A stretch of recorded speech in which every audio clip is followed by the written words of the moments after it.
السلام علیکم ورحمۃ اللہ وبرکاتہ۔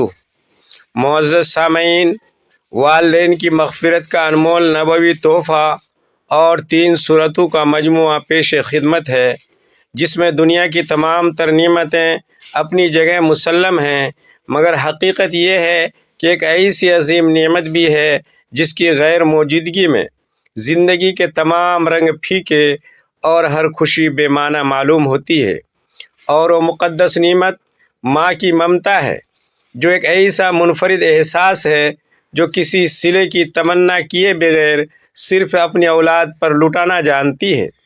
اسی طرح باپ کا سایہ وہ مضبوط ڈھال اور حفاظت ہے جو اولاد پر آنے والی ہر مصیبت اور ہر بلا کو اپنے سر لے لیتا ہے۔ یقیناً ہم میں سے ہر شخص نے زندگی کے مختلف مراحل پر اپنے والدین کی دعاؤں کا معجزاتی اثرات کو محسوس کیا ہوگا۔ ان کے چہروں کی دلنواز مسکراہٹ، ان کے سجدوں کی نمی اور ان کی دعاؤں کی تاثیر ہمارے مقدروں کو بدلنے کی قوت رکھتی ہے، مگر موجودہ دور کی تیز رفتاری، دنیاوی الجھنیں اور غفلت کے پردے ہمیں بسا اوقات یہ بھلا دیتے ہیں وہ ہستیاں ہیں جنہوں نے ہماری خاطر اپنی نیندیں، اپنا سکون، اپنا آرام اور اپنی پوری جوانی قربان کر دی۔ آج وہ ہم سے صرف ایک مخلصانہ دعا کی متقاضی ہیں۔ اگر وہ اس جہان فانی سے رخصت ہو چکے ہیں تو آپ ان مخصوص سورتوں کی تلاوت کر کے انہیں ایصال ثواب پہنچائیں، کیونکہ دین اسلام ایک ایسا مکمل ضابطۂ حیات ہے جو نہ صرف زندوں کی رہنمائی کرتا ہے بلکہ وفات پا جانے والوں کے حقوق اور ان سے متعلقہ اعمال کی بھی مکمل تعلیم دیتا ہے۔ نبی کریم صلی اللہ علیہ وسلم نے ہمیں واضح طور پر سکھایا کہ اپنے پیاروں بالخصوص والدین کے لیے ان کے انتقال کے بعد کیا کرنا چاہیے، اور وہ والدین جو اپنی اولاد سے امید بھری نظریں لگائے بیٹھے ہیں ان کے لیے ایصال ثواب کرنا، ان کے درجات کی بلندی کی دعا کرنا اور ان کی بخشش کے لیے کوشاں رہنا ایسے نیک اعمال ہیں جن کی اسلام میں بے حد فضیلت بیان کی گئی ہے۔ اللہ کے پیارے حبیب حضرت محمد مصطفیٰ صلی اللہ علیہ وسلم نے ہمیں 3 ایسی صورتیں تعلیم فرمائیں جن کا ثواب اگر کوئی شخص اپنے والدین یا اہل خانہ کے مرحومین کو ہدیہ کرے تو ان پر سے عذاب قبر اٹھا لیا جاتا ہے اور انہیں جنت کی خوشخبری سنا دی جاتی ہے۔ ذرا غور کیجئے، جنت وہ اعلیٰ مقام ہے جس کی طلب میں انبیاء کرام نے دعائیں مانگی، صحابہ رضی اللہ عنہم اجمعین نے عظیم قربانیاں دی اور اولیاء اللہ نے طویل ریاضتیں کیں۔ اگر ہم اپنے مصروف وقت میں سے چند لمحے نکال کر ان صورتوں کا ایصال اپنے والدین کو کریں تو یہ کتنا بڑا تحفہ ہوگا۔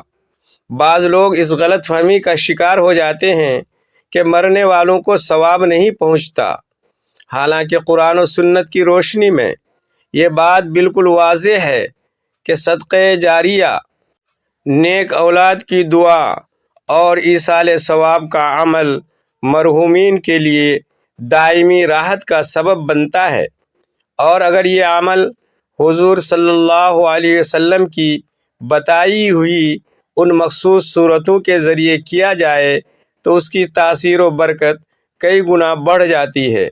وہ والدین جو اپنی زندگی کے ہر لمحے میں ہماری تکلیف کو اپنے دل پر سہتے رہے، کیا ان کے دنیا سے چلے جانے کے بعد ہماری یہ ذرا سی کوشش ان کی ابدی راحت کا ذریعہ نہیں بن سکتی؟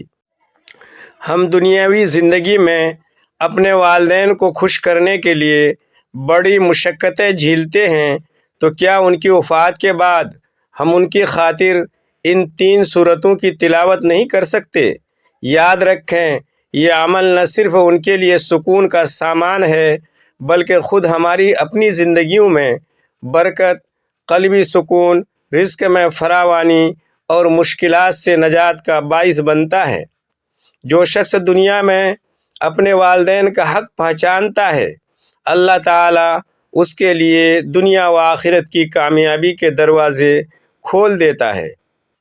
نبی کریم صلی اللہ علیہ وسلم کا فرمان عالی شان ہے کہ جب انسان وفات پا جاتا ہے تو اس کے اعمال کا سلسلہ منقطع ہو جاتا ہے سوائے 3 چیزوں کے: صدقہ جاریہ، ایسا علم جس سے نفع حاصل کیا جائے، اور وہ نیک اولاد جو اس کے لیے دعا کرے۔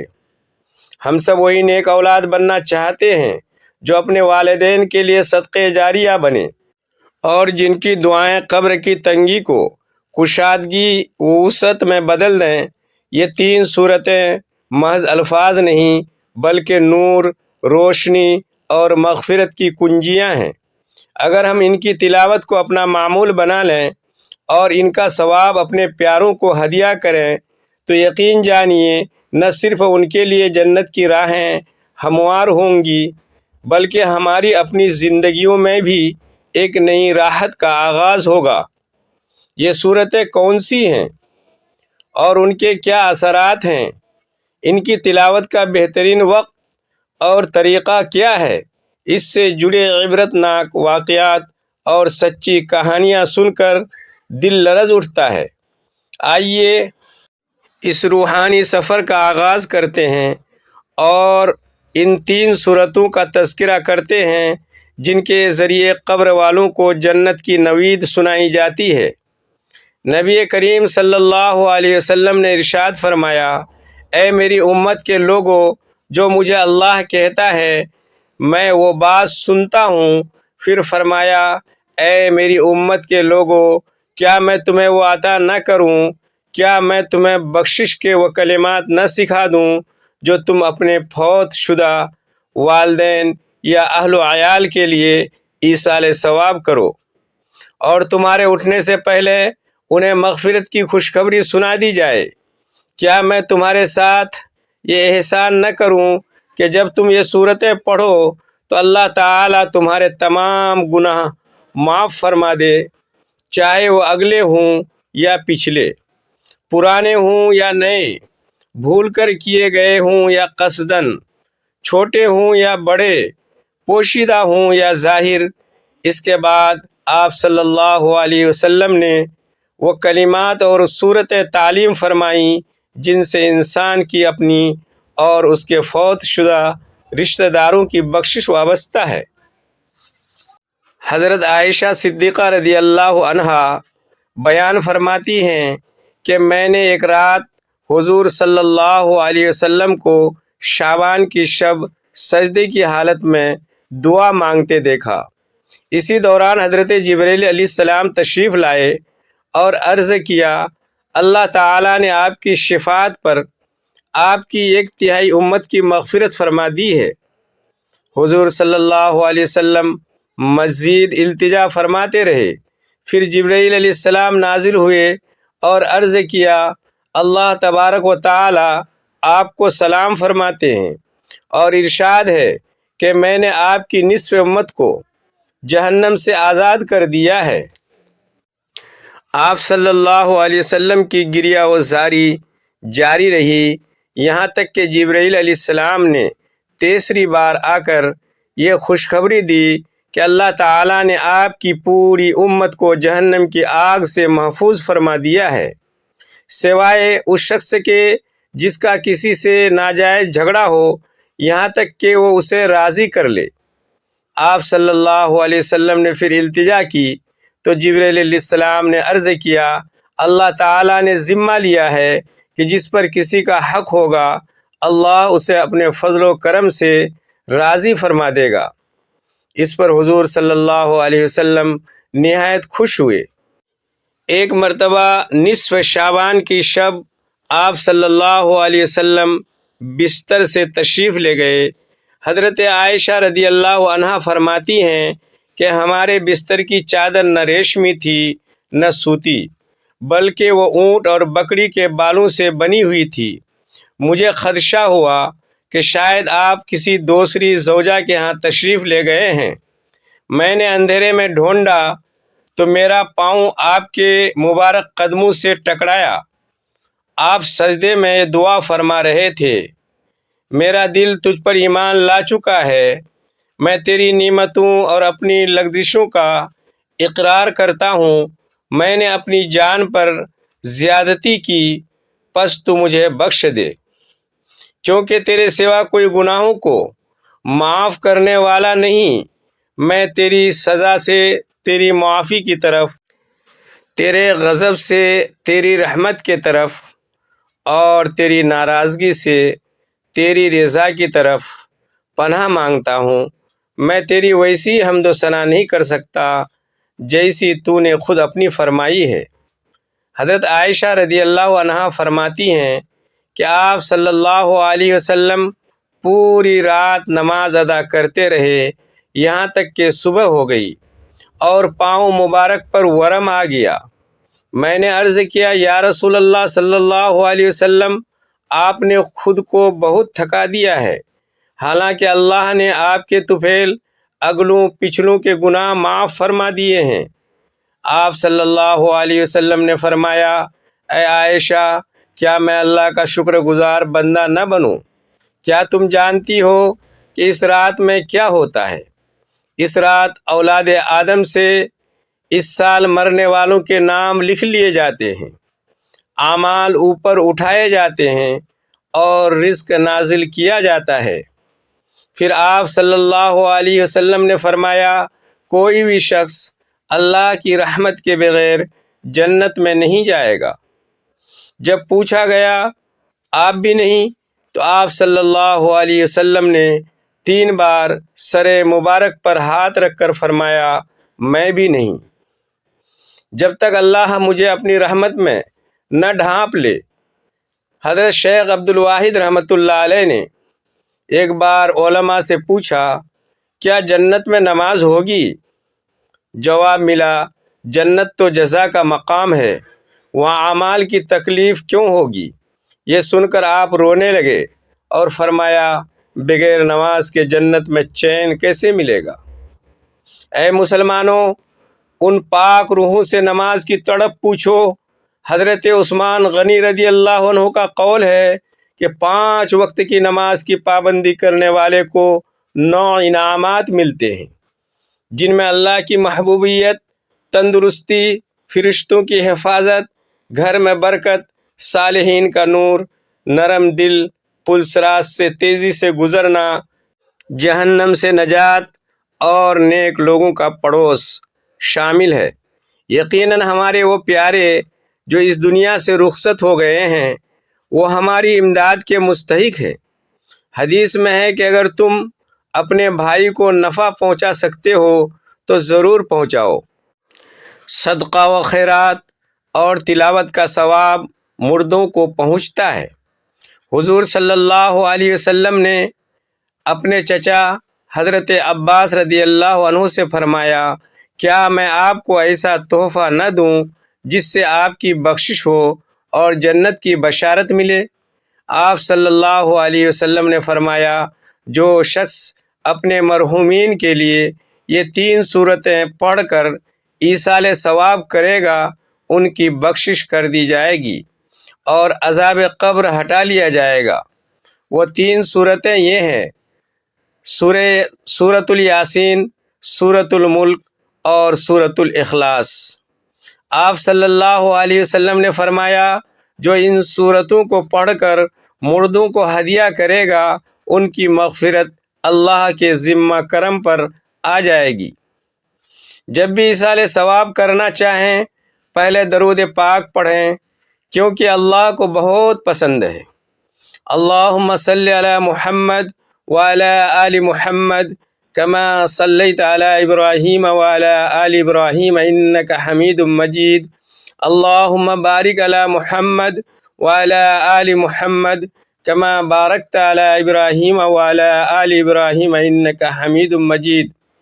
درود کے بعد سورۃ الیاسین، پھر سورۃ الملک اور آخر میں 12 مرتبہ سورۃ الاخلاص، قل هو اللہ احد اللہ الصمد لم یلد ولم یولد ولم یکن لہ کفوا احد پڑھیں۔ آخر میں 2 بار درود پاک اور 1 تسبیح استغفر اللہ کی پڑھ کر تمام مرحومین کو ثواب پہنچائیں۔ انشاءاللہ ان کی قبروں پر سے عذاب ہٹا کر انہیں جنت میں اعلیٰ مقام دیا جائے گا۔ رسول اللہ صلی اللہ علیہ وسلم نے فرمایا، توبہ کرنے والے کے گناہ اللہ فرشتوں اور زمین سے بھی بھلا دیتا ہے تاکہ قیامت میں کوئی گواہ نہ رہے۔ حضرت عوف رضی اللہ تعالی عنہ ایک صحابی تھے جو رسول اکرم صلی اللہ علیہ وسلم کے دور میں ایمان لائے۔ ایک دن ان کا بیٹا کسی مہم پر گیا اور کئی دن تک واپس نہ آیا۔ حضرت عوف رضی اللہ تعالی عنہ سخت پریشان ہوئے اور نبی کریم صلی اللہ علیہ وسلم کی خدمت میں حاضر ہو کر اپنے بیٹے کی گمشدگی کا ذکر کیا۔ رسول اللہ صلی اللہ علیہ وسلم نے ان سے فرمایا، اے عوف، اگر تم صبر کرو اور اللہ تعالیٰ سے دعا کرو تو اللہ تعالیٰ تمہارے بیٹے کو تمہیں واپس لوٹا دیں گے۔ حضرت عوف رضی اللہ تعالی عنہ نے نبی کریم صلی اللہ علیہ وسلم کے فرمان پر مکمل بھروسہ رکھا اور صبر کے ساتھ اللہ سے دعا کرتے رہے اور اسی دعا کا ورد کرتے رہے۔ حضرت عوف رضی اللہ تعالی عنہ گھر واپس تشریف لائے اور اپنی زوجہ کو اس وظیفے کے بارے میں بتایا اور دونوں نے اللہ کی رضا کے لیے یہ وظیفہ پڑھنا شروع کر دیا۔ اس وظیفے کا اثر ہوا کہ کچھ دنوں بعد اللہ تعالیٰ کے حکم سے ان کا بیٹا اچانک واپس آ گیا۔ جب لوگوں نے اس سے پوچھا وہ کیسے بچ کر آیا تو اس نے بتایا کہ میں قید میں تھا اور ایک رات اچانک میری قید کی رسیاں کھل گئیں، راستہ صاف ہو گیا اور میں باحفاظت گھر پہنچ گیا۔ یہ واقعہ اللہ تعالیٰ پر کامل یقین کی دلیل ہے۔ رسول اللہ صلی اللہ علیہ وسلم نے فرمایا کہ ہر انسان گنہگار ہے اور بہترین وہ ہے جو توبہ کر لے۔ گناہ دل پر سیاہ نقطہ لگا دیتا ہے، استغفار اسے صاف کر دیتا ہے۔ چھوٹے گناہوں کو معمولی نہ سمجھو کیونکہ یہ مل کر انسان کو ہلاک کر دیتے ہیں۔ جیسے لکڑیاں مل کر بڑی آگ بناتی ہیں، اللہ کا ذکر بہترین عمل ہے۔ زبان ہمیشہ ذکر الہی سے تر رہنی چاہیے۔ قرآن کہتا ہے، جان لو اللہ کے ذکر سے دلوں کو سکون ملتا ہے۔ جو شخص سبحان اللہ و بحمدہ 100 بار کہے اس کے گناہ سمندر کے جھاگ کے برابر ہوں تب بھی معاف کر دیے جاتے ہیں۔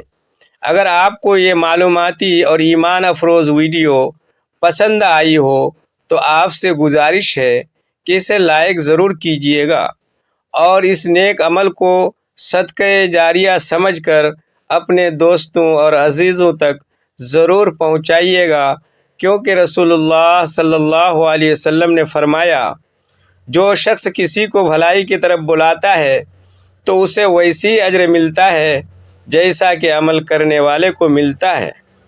ہو سکتا ہے آپ کی ایک شیئر کی ہوئی ویڈیو کسی کی دل کی دنیا بدل دے، کسی کو علم عطا کرے، کسی کی زندگی میں روشنی لے آئے۔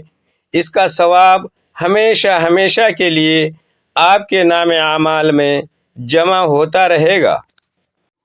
یاد رکھیے، اچھی بات کو پھیلانا خود ایک نیکی ہے اور نیکی کے چراغ جلانے والے کبھی اندھیروں میں نہیں رہتے۔ لہذا ناظرین، ہماری ویڈیو کو لائک کرنا نہ بھولیے گا۔ اگر آپ پہلی بار ہمارے چینل پر آئے ہیں تو چینل کو ضرور سبسکرائب کیجیے گا تاکہ آنے والی مزید ایمان افروز ویڈیوز آپ تک سب سے پہلے پہنچ سکیں۔ ہم دل کی گہرائیوں سے دعا کرتے ہیں کہ اللہ تبارک و تعالی آپ سب کو دنیا و آخرت کی کامیابیاں عطا فرمائے، آپ کے گھروں میں برکتیں نازل فرمائے اور آپ کی دعاؤں کو قبول فرمائے۔ آمین یا رب العالمین۔